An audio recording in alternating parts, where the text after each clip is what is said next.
Hello guys, hello, this is for Sagittarius. Sagittarius, tingnan natin kung anong money career financial reading mo for the month of August 2026. This is money career financial reading, guys.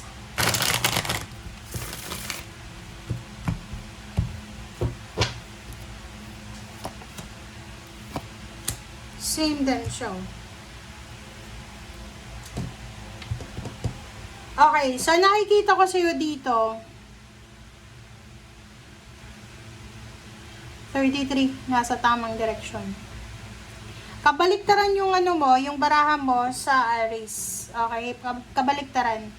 Kasi sa'yo maganda to eh. Sinasabi ng baraha kung ano man daw itong sisimulan mo sa ngayon, ngayong August na to. Lalo na kung mga like trabaho, negosyo, yung pwede mong pagkakitaan. Kung sino man itong tao na to na makikipag-collaborate sa'yo, or kung sino man yung taong ito na, alam mo yun, pareho kayo ng mindset, pareho kayo ng purpose. Sinasabi ng baraha sa'yo dito na tama yung direction na to. Nasa tamang daan ka, nasa tamang tao ka, nasa tamang direction ka. Nasa tamang business, nasa tamang friendship, ano ba, tamang trabaho. Yung sacrifices mo, mayroon yan na kapalit na magandang buhay.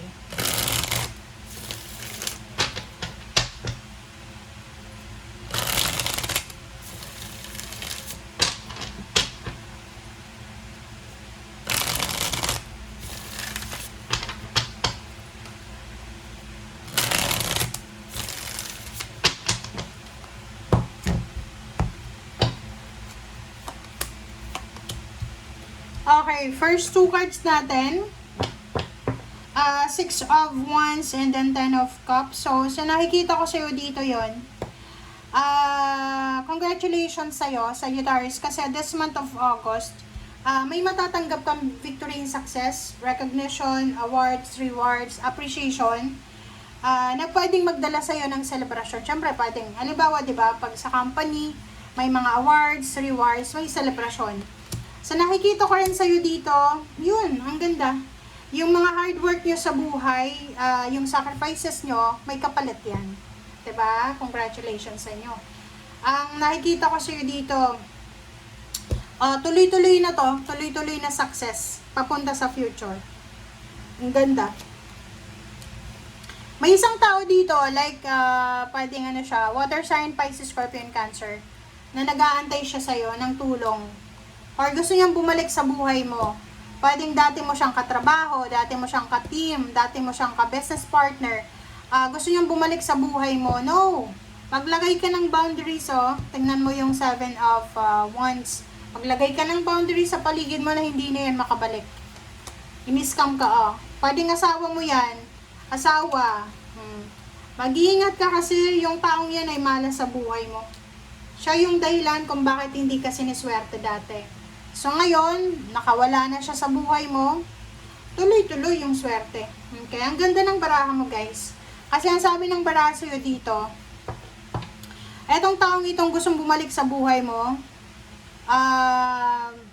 siya yung sagabal talaga. Kumbaga, siya yung malas sa buhay mo. So, sa nakikita ko sa'yo dito, kung wala ka ng connection sa taong yan, yun, ituloy mo na yung no connection, no contact. Water sign talaga to, guys. Says confirm siya. Water sign, Pisces, Scorpion, Cancer siya. Huwag kang makikipag-associate sa kanya this month of August. Kung may kompetisyon sa loob ng trabaho, may kompetisyon, may mga away, gulo sa loob ng trabaho, ang sabi ng baraha sa'yo dito, maghunos dili ka, magpasensya ka. Okay, wag magmamadali na makisali, ganyan, ganito. So, wag mabilis kumampi, ganyan. Hayaan nyo lang silang nag-aaway-away dyan.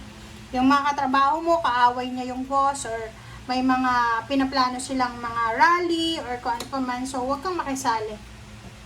Okay, so nakikita ko rin sa'yo dito, this month of August, yung focus mo is yung dreams and goals mo. So, yung mga away-gulo na yan sa kapaligiran, sagabal yan para sa mga pangarap mo sa buhay. So, umiwas ka sa tukso na maki-join. Kasi ganun yun eh, 'di ba? Uy, pumirma ka dito para sa ganyan. No. Oh. Sabi ng bara sa'yo dito, umiwas ka na makisali sa mga gulo, lalo na sa loob ng kumpanya. Kasi yung pangarap mo pwedeng maging mauwi sa wala kung sasali ka. Okay? Take care of your money. Okay? Take care of your money. Save your money. Take care of your money. Iwasan din yung bisyo, guys. Bisyo, mga gambling na yan. Sugal, sabong. Mag-iingat ka. Huwag kang masyadong papadala sa temptation na yan. Sabi din ng bara sa'yo dito, maraming pera ang darating sa'yo. Maraming pera. And sa future mo, sinasabi ng bara sa'yo na hindi ka mawawala ng salapi. Diba? Kahit saan ka pumunta, you have the opportunity na makapag-save ng pera, you have the opportunity para alam mo yun, walang puwang sa'yo ang scarcity. Mag-iingat kayo sa mga taong papasok sa buhay mo this month of August, guys. Kasi ang mga taong yan ay kahit kapamilya mo pa yan, ex mo, or kung sino man siya, maghunos dili ka, okay? Mag-isip ka ng mabuti kasi posibleng i-manipulate ka lang yan, or posibleng, lokohin ka lang yan. You need to be patient, okay? Patient. If you're planning to travel, to relocate, if you're planning to move, magpasensya, wag masyadong magmamadali, guys. Okay? Sinasabi ng bara sa'yo dito na there's someone, isang tao na posibleng nasa malayo siyang lugar, makikilala mo siya this month of August, and posibleng tutulungan ka niya, pwedeng pautangin ka niya ng malaking halagang pera, or posibleng i-recommenda ka niya sa isang company, sa isang trabaho na mataas magpasahod or magpasweldo. Okay, magical. So, maraming unexpected na financial twist na pwedeng mangyari sa'yo this month of August. Sa nakikita ko sa'yo dito, reverse yung Knight of Pentacles. Hindi mo to masyadong ramdam. Kasi pwedeng nakafocus ka lang sa trabaho or negosyo or kung ano pa man yan ang ginagawa mo. So, sabi ng bara sa'yo dito, relax ka lang. Gawin mo lang kung ano yung ginagawa mo, usual na ginagawa mo everyday. And sinasabi ng bara sa'yo dito, na maraming exciting na twist talaga ang darating sa'yo. May mga international offer, may mga pwedeng mga kakilala ka na nasa ibang bansa na posibleng, marami kayong pag-uusapan sa GC, sa Messenger na pwedeng maingganyo ka, makonvince ka na, talaga, maganda yung sweldo doon, ganyan, ganito. So, marami kang information na makikita na pwedeng magpabago ng mindset mo in terms of money. Okay? Thank you, guys. Bye!